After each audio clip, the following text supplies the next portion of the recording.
गबरू चाय की दुकान पर समोसे खाता हुआ चाय वाले से बोला। अबे ओ चाय वाले भैया हो, ये समोसे तो बड़े स्वादिष्ट हैं। एक काम करो, जल्दी से एक बढ़िया आधा कप चाय बना दो। गबरू की बात सुनकर चाय वाला क्रोधित होकर बोला।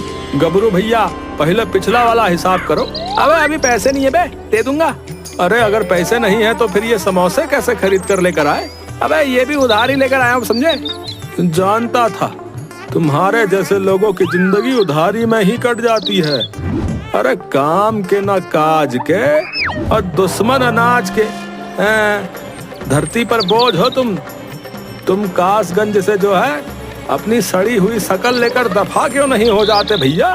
अबे ओ बस बहुत ज्यादा बोल दिया तूने, समझा? चाय वाले कहीं के। अबे अब अगर इससे आगे एक शब्द भी बोला ना तो मुझसे बुरा कोई नहीं होगा, समझा? तभी वहाँ पर रतन, जो कि गबरू का लंगोटिया यार था और छोटी मोटी चोरियां करता था, आकर बोला। क्या बात है गबलू भैया, ताहे को चाय वाले पे गुत्ता कर ले हो? अबे तुम्हें क्या बताऊं यार, ये 2 कौड़ी का चाय वाला अबे मेरी रिस्पेक्ट ही नहीं कर रहा यार। मतलब तुम्हारा अपमान कर रहा है। हाँ भाई अरे भाई, अपमान तो उसका किया जाता है जिसका कोई सम्मान हो। अबे क्या मतलब है बे? तभी रतन गुस्से से बोला। ओ गबलू, तुमने कुछ दिनों पहले ना मुझसे पैसे उधार लिए थे और आज तक नहीं लौटा है। कान खोल कर सुन लो, अगर तुमने मेरे पैसे नहीं लौटाए ना तो मुझसे बुरा कोई नहीं होगा। और तुम जानते हो, लतन तब किसी से दोस्त निकलता है तो अपना सब कुछ कुर्बान कर देता है, लेकिन किसी से दुश्मन निकलता है ना तो उसे कहीं का नहीं छोड़ता। अचानक क्रोधित होकर रतन की ओर देखकर बोला। अबे ओ, तुम सिर्फ अपने लंबे होने का फायदा उठाते, समझे? मैं नाटा हूँ ना, इसीलिए तुम मुझसे अकड़ कर बात कर रहे हो, समझे? ओ, तुम्हारा खलील तो दलूल नाता है, लेकिन तुम्हारी दुबान कितनी लंबी है, तभी थोता है तुमने। रतन की बात सुनकर गबरू पैर पटकता हुआ कासगंज से बाहर निकल गया। वो कुछ दूर ही चला था कि तभी एक भिखारी की आवाज गबरू के कानों में टकराई। ईश्वर के नाम पे मुझे कुछ दे दे बेटा। गबरू उस भिखारी से बोला। अबे ओ, मेरी हालत भी तुम्हारी तरह ही है, जेब में एक फूटी कौड़ी नहीं, समझे? समझ गया, इसका मतलब तुझे मेरे वरदान की जरूरत है। साधु की बात सुनकर गबरू गुस्से से बोला। अबे खुद तो भीख मांग रहा है और मुझे वरदान देने की बात कह रहा है? अबे भीख तो मैं अपने शौक के लिए मांग रहा हूँ, वरदान तो मैं मुफ्त में दे देता हूँ। अच्छा, तो तू मुझे क्या वरदान दे सकता है बे भिखारी? है बे? कर भला तो हो बुरा, मैं तुझे वरदान देता हूँ कि कर बुरा तो हो भला। अबे ये क्या उल्टा सीधा रखे जा रहा है बे तू भिखारी? है बे? तू सीधे सीधे बताएगा कि वरदान क्या है बे? गबरू की बात सुनकर अचानक भिखारी क्रोधित होता हुआ बोला। तू आज से जो कुछ भी बोलेगा वो हो जाएगा, इससे आगे मैं कुछ नहीं बता सकता, क्योंकि तू बार बार मुझे भिखारी भिखारी कहकर अपमानित कर रहा है। इतना बोलकर भिखारी वहाँ से चला गया। भिखारी के जाते ही गबरू अपने आप से बोला। अबे ये भिखारी क्या वरदान देकर चला गया? मेरी तो कुछ समझ में नहीं आ रहा है। बस इतना ही समझ पाया हूँ कि अगर मैं कुछ भी बोलूंगा तो उसका बुरा ही होगा। चलो, वैसे भी कासगंज के लोगों ने मेरा बहुत अपमान किया है, मैं सबको बुरा बोलकर बर्बाद कर दूंगा। है इतना बोलकर गबरू दौड़ता हुआ सीधा चाय वाले की दुकान पर आकर बोला। ओ देख भाई, चाय वाले हो, और मुझे चाय की तलब बहुत महसूस हो रही, समझा? जल्दी से मेरे लिए बढ़िया सी चाय बना चल। अरे कितने बेशरम हो तुम गबरू भैया, हैं? फिर आ गए? पहले पिछली उधारी चुकाओ, उसके बाद ही चाय मिलेगी। हाँ अबे तू मुझे जानता नहीं बे, चाय वाले कहीं के है बे? अगर मैं कुछ भी बुरा बोलूंगा ना तो तेरे साथ वही हो जाएगा, समझा? अरे अब ये कौन सी नई नौटंकी लेकर आए हो? है? कुछ देर पहले तो भीगी बिल्ली बनकर यहाँ से भाग गए थे, अचानक शेर कैसे बन गए भाई? सुनो भाई गबरू, तुम चाहे जितने भी शेर बनने की कोशिश करो, लेकिन तुम रहोगे बिल्ली ही। क्योंकि तुम हो ही इतने नाटे। चाय वाले की बात सुनकर चाय की दुकान पर बैठे हुए लोग गबरू के ऊपर हंसने लगे। लोगों को अपने ऊपर हंसता देख गबरू बुरी तरह से क्रोधित होकर चाय वाले से बोला, अबे तो तुझे मेरी बात पे विश्वास नहीं है? ठीक है, तेरी चाय की दुकान पर अभी आग लग जाएगी, समझा? मगर ऐसा कुछ भी नहीं हुआ। ये देखकर चाय वाला चाय बनाते हुए जोर जोर से हंसते हुए बोला, भैया मेरी चाय की दुकान पर आग तो नहीं लगी, लेकिन तुम्हारा चेहरा देखकर लग रहा है कि आग तो तुम्हारे अंदर लगी हुई है, लेकिन कहाँ ये तो तुम बता ही सकते हो। इतना बोलकर चाय वाला जोर जोर से हंसने लगा। तभी एक तेज हवा का झोंका चूल्हे से टकराया। चूल्हे से निकल रही आग सब तरफ फैल गई और देखते ही देखते चाय की दुकान पर आग लग गई। अरे अरे अरे, मैं तो लुट गया, मैं तो बर्बाद हो गया। अरे नास पीटे गबरू, तू तो वाकई काली जुबान लेकर आया है रे। ए देखा बे, मुझसे पंगा लेने का अंजाम बे है बे। इतना बोलकर गबरू अकड़ता हुआ वहाँ से चला गया और एक तरफ बैठकर बोला, उस भिखारी का वरदान तो वाकई काम कर गया भाई। मैंने चाय वाले से कहा कि उसकी दुकान पर आग लग जाएगी और वास्तव में आग लग गई। अब मैं किससे बर्बाद करूं बे? तभी गबरू की नजर झुमरी पर पड़ी, जो कि रिक्शे पर बैठकर कहीं जा रही थी। गबरू झुमरी को निहारते हुए अपने आप से बोला, अब मुझ में ऐसी शक्ति आ गई है कि मैं किसी का भी बेड़ा गर्क कर सकता हूँ। क्यों ना मैं झुमरी को डरा धमका कर उसे शादी के लिए मना लूं। इतना बोलकर गबरू दौड़ता हुआ झुमरी के पास चला गया और रिक्शे वाले से बोला, अबे ओ रिक्शे वाले, यहीं रोक ले। गबरू की बात सुनकर रिक्शे वाले ने रिक्शा रोक लिया। रिक्शे पर बैठी हुई झुमरी गुस्से से गबरू से बोली, क्या बात है गबरू, अब तुम्हारी इतनी हिम्मत हो गई कि तुम रिक्शे वालों पर दादागिरी दिखाने लगे। मैं तुमसे प्रेम करता हूँ। कितनी बार कहा है गबरू की प्रेम करने के लिए अपने साइज की ढूंढो। अरे 1.5 फीट के तो तुम वैसे ही हो, तुमसे कहीं ज्यादा तो मेरी टांगे लंबी है। अबे ओ, तुम मेरा अपमान कर रही है झुमरी। अब अगर तुम अपनी सड़ी हुई आलू जैसी शक्ल लेकर यहाँ से दफा नहीं हुए ना, तो फिर मैं तुम्हारा अपमान नहीं बल्कि मेरी चप्पल अपमान करेगी। झुमरी की बात सुनकर गबरू गुस्से से झुमरी से बोला, बहुत गुरूर है ना तुम्हें अपनी टांगों पर। जब यही टांगे रिक्शे से उतरकर टूट जाएंगी ना, तब तुम्हें पता लगेगा। हाँ। इतना बोलकर गबरू वहाँ से चला गया। झुमरी अपने आप से बोली, इस नाटे ने तो मेरा मूड ही खराब कर दिया। अब तो मेरा सहेली के घर जाने का मूड भी नहीं कर रहा, घर ही चलती हूँ। इतना बोलकर झुमरी जैसे ही रिक्शे से उतरी, अचानक उसका पैर मुड़ गया और झुमरी गिर पड़ी। झुमरी दर्द से कराहते हुए बोली, हाय तेरा सत्यानाश चाहे 1.5 फीट, नाटकत के साथ साथ तेरी 1.5 फीट की काली जुबान का भी सत्यानाश जाए।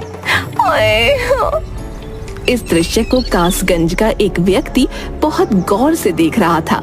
वो दौड़ता हुआ मुखिया के घर जाकर मुखिया से बोला, अरे मुखिया जी, तुम यहाँ पर बैठे हुए आराम कर रहे हो और वहाँ तुम्हारी झुमरी रिक्शे से गिर गई और उसका पैर टूट गया, और ये सब हुआ उस नाटे गबरू की वजह से।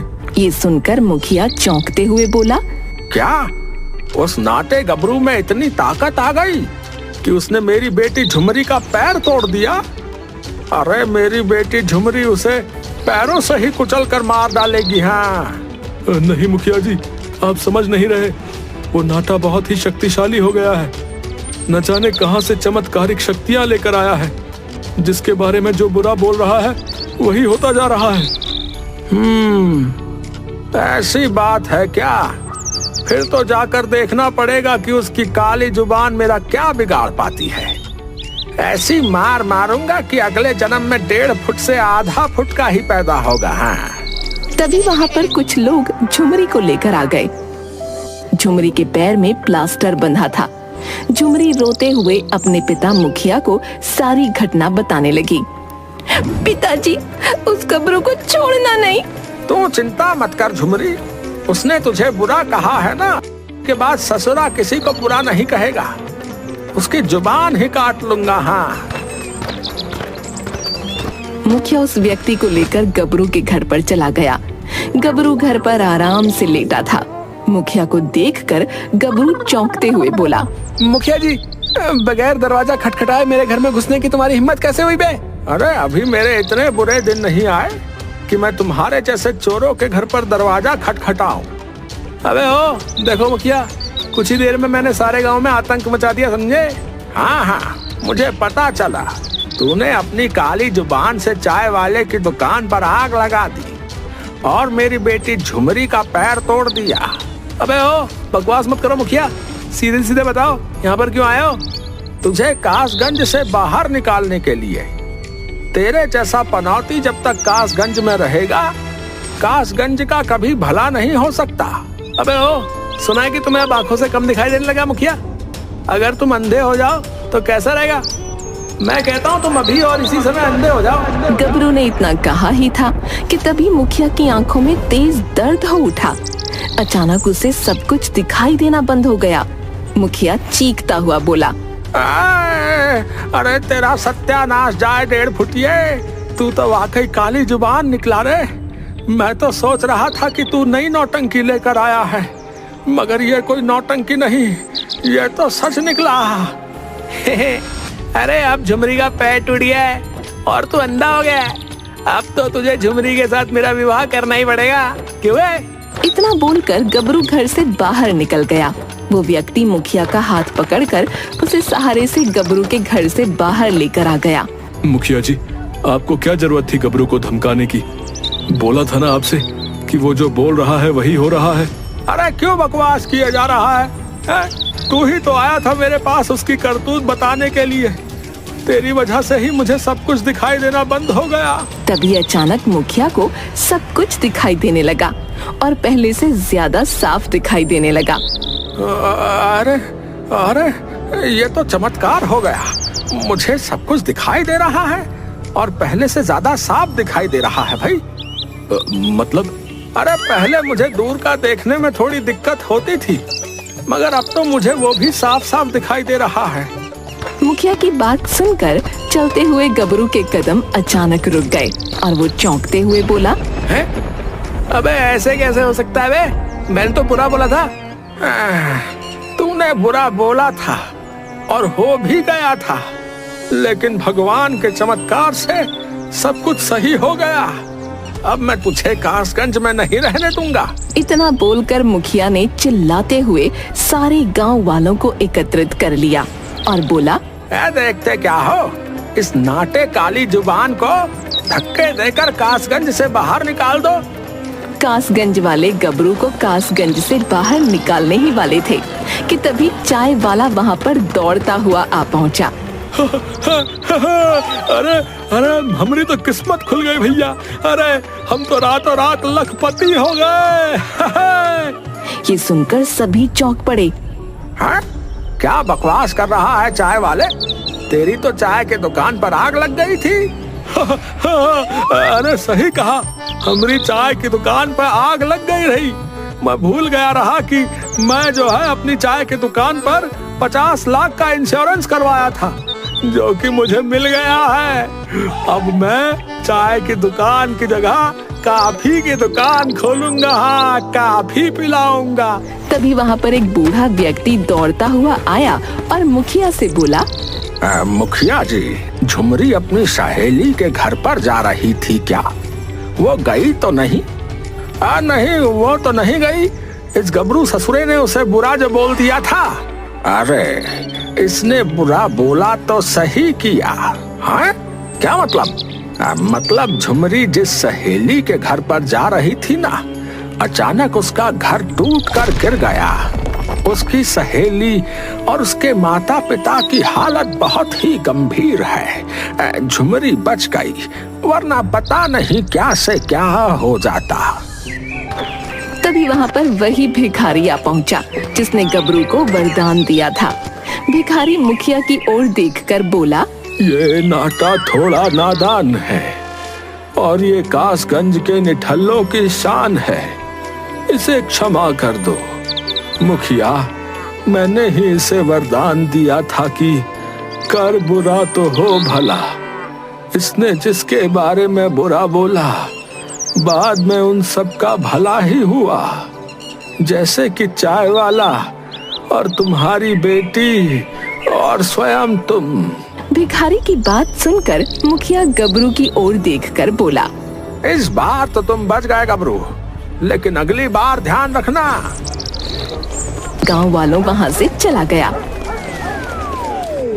भिखारी मुस्कुराते हुए गबरू की ओर देखकर बोला, मूर्ख नाटे, अगर तू मुझे अपमानित नहीं करता तो मैं तुझे इससे अच्छा वरदान देता, इसीलिए मैं तुझसे ये वाला वरदान भी छीनता हूँ।